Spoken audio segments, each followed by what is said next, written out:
Hello and welcome back to the Esports Report. I'm V-Tach. And I'm Nutmeg. Special thanks again to Proper D for filling in last week. As a member of our media team, you will be able to see him again with us here. So Nutmeg, what do we have for everybody today? Well, this week we've got our rundowns of the round 2 matches for Contractors and for Gunraiders. This week we saw round 1 of the Gunraiders tournament get wrapped up, with Havoc taking out 66% online and Cuties taking out Chaos. So in the first match of round 2 of the Gunraiders tournament, we saw the Mercenary Diamonds take on the Saboteur Monkeys. Now, the Mercenary Diamonds are the team to beat in this tournament. They haven't lost a tournament themselves yet, and they're letting it show because they were in complete control against the Saboteur Monkeys in this match. They were really able to take control of where the Saboteur Monkeys were moving in the map and making sure they were taking engagements only where they wanted to. And they really dominated this match and took a big win. And in the second match, Team Hexalink Effin Raiders took on Team Frenchie in round 2. Hexalink Effin Raiders were really in control for this map, and they dominated Team Frenchie and took the win. It's going to be interesting to see what happens when Hexalink Effin Raiders meets up with Mercenary Diamonds. So we come to round 2. Cuties are going to meet Havoc, and Mercenary Spades are going to take up a team called Nades, which is apparently a team of players that only mains grenade launchers. So that ought to be fun to watch. Now it's time for a Contractors recap of last week. Several games, and we'll start them off. First up is Pavlov Champion League versus El Tercio. There's some mix-up with the scheduling in the caster, so the cast unfortunately started about halfway through the first round of the second map. But El Tercio, once again, brought their prior experience of playing Contractors for as long as they have for decisive victories in all 4 rounds. Pavlov Champions League tried to put up a fight, but just the experience of El Tercio, how long they've been playing and how well they know the maps, let them sweep a victory. Let's talk about Vortex versus C4. In the first 2 rounds in Arctic, Vortex was in control and was able to dominate over C4. In the next map, in Hideout, C4 was able to come out swinging and take the first round. However, Vortex was able to adjust to their tactics, adjust to their energy, and took them down in the 4th round, winning the match 3-1. Next, we had UMAD X versus UMAD Clan, 2 sister teams of the same organization. First round of Arctic, UMAD X put up a fight, but UMAD Clan won it 35-0. And the Clan dominated the second round of Arctic and just kept that momentum going to sweep round 1 and 2 of Dusttown. So UMAD Clan really showing their sister team what's up, took very decisive victory, and they will be going on to the quarterfinals. So let's talk about Strive versus Men in Tights. This is an interesting match because Strive is a team full of competitive Contractors players that have been playing for quite a long time, have been practicing pretty regularly together. And Men in Tights, well, they're a newer team. So Strive, needless to say, took out pretty easy victories against Men in Tights for all the matches that they played. But there was a really cool moment at the end where they all got together in downtown for this group photo. This moment right here is what the Contractors community should really be all about. 2 teams coming together, shooting the hell out of each other, and having a great time while they're doing it. Then we had Havoc Amalgamated versus Sector International. Sector swept the first 2 rounds on Factory without much of a fight from Havoc, but on the 3rd round, Havoc was able to adjust a little bit, put up a hell of a fight with a close round, but Sector still able to squeeze out the win and kept their momentum for a Sector win of an overall 4-2-0. Let's talk about SKS Straight Killers versus Brazucas 1. These 2 met on Arctic, which is an enormous map. Well, there's a lot of space between control points, and there's a lot of space between the spawn and the control points. What that means is a team that gets a footing over the other one is going to be easily able to deny them access to control points that are actually being captured, or also access to future control points once that control point gets captured or neutralized. And SKS did exactly that. SKS was in control for this entire match, for the entire 2 rounds at Arctic, and dominated Brazucas 1 during that round. So they took those first 2 wins. The next 2 rounds were played on Factory, which is a much smaller map and has points that are right in the middle between the 2 teams' spawns. And here the battle was intense. Brazucas made SKS fight tooth and nail for every point, only to quickly neutralize shortly thereafter.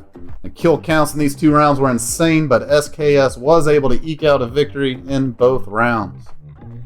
Okay, what we saw in that match between SKS Straight Killers and Brazucas in Arctic was something that happens in a large map like Arctic, where there's a lot of space between points, there's a lot of space between the spawn and the capture points.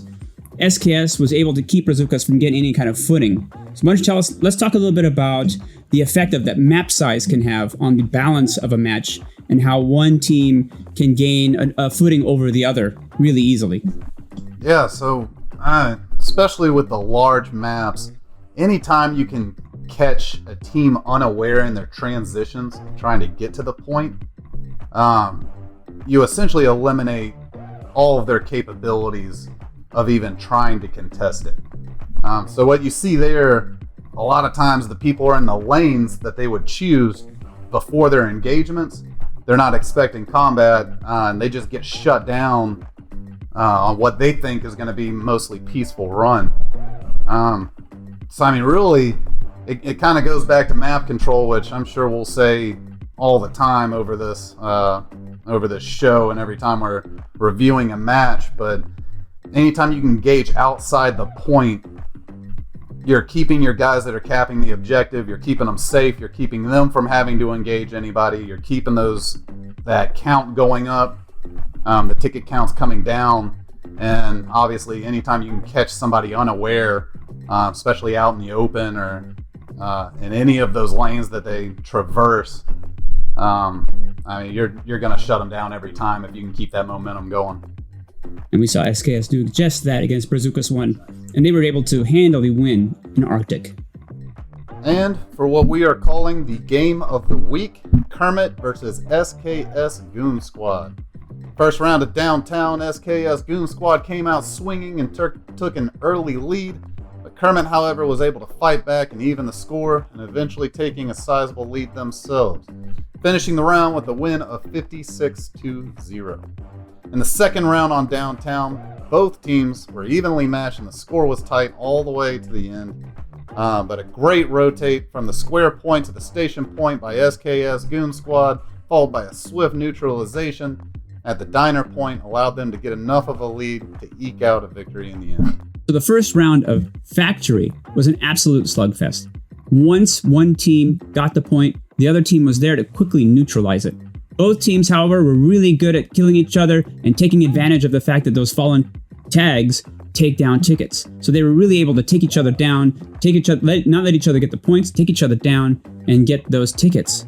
Kermit ended up eking out a victory by getting the last ticket with a margin of about 11 tickets themselves. In the second round, however, Kermit was unstoppable, and they came out totally in control, taking every control point and taking an easy win as well, ending the series 3-1. So, Tack, we saw in that second round on downtown that SKS Goon Squad were able to pull off a really great rotate. They captured the point at the square point and were able to immediately rotate out of there and take control of the point at station and grab that point real quickly. And that was able to give them a nice lead that they were able to then hold for the rest of the match and win. Why don't you tell us a little bit about the importance of being able to go from one point to the other really quickly and keeping control of those points to set the pace of the match? Oh man, it's everything. When you have two teams that are evenly matched, if you're just blowing away the game, then your rotation, you might just be able to outshoot everybody. But if you've got a team that's really shooting back, it's all about that map control. And you might take a point, but if you can't set your team up to control the entire map, the next point, the other team might be set up and just stop you before you can ever get any ground. And then you just get in those slugfests of just back and forth trying to hop on the point. But if you can control it before the other teams even spawn back or is even thinking about capping the next one, that's the name of the entire game right there. It is comp control after all, right? That's right. Control is right there in the name. Those rotations and that map control is everything.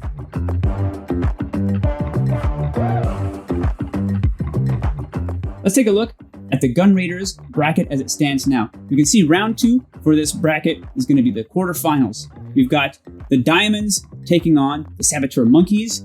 We've got the Spades taking on the Nades. That's the team that only mains grenade launchers. That should be interesting. Okay. We've got the Cuties taking on Enigma, and we can see already that the Effin' Raiders already beat Team Frenchie, getting themselves off already onto the semifinals. It's going to be interesting to see how these matches play out later on this week. So let's look at the Contractors bracket as it stands right now. This week, it's the quarterfinals. We've got El Tercio taking on UMAD Clan. That's going to be a match to watch for sure. Strive is going to be taking on Sector International. We've got Vortex versus Kermit. And we've got SKS Straight Killers versus the Leftovers. It's going to be an exciting week. Hope to see you there on the cast. Well, that about wraps up this episode. If you like what we're doing here, please hit that like. Please hit that subscribe button. You'll get notifications for new episodes coming out. Follow us on Twitter at VREL Gaming. Watch our live streams, our casts on Twitch, twitch.tv/VREL Gaming. Once again, I'm your host, Nutmeg. And I'm V-Tach. We'll see you next episode.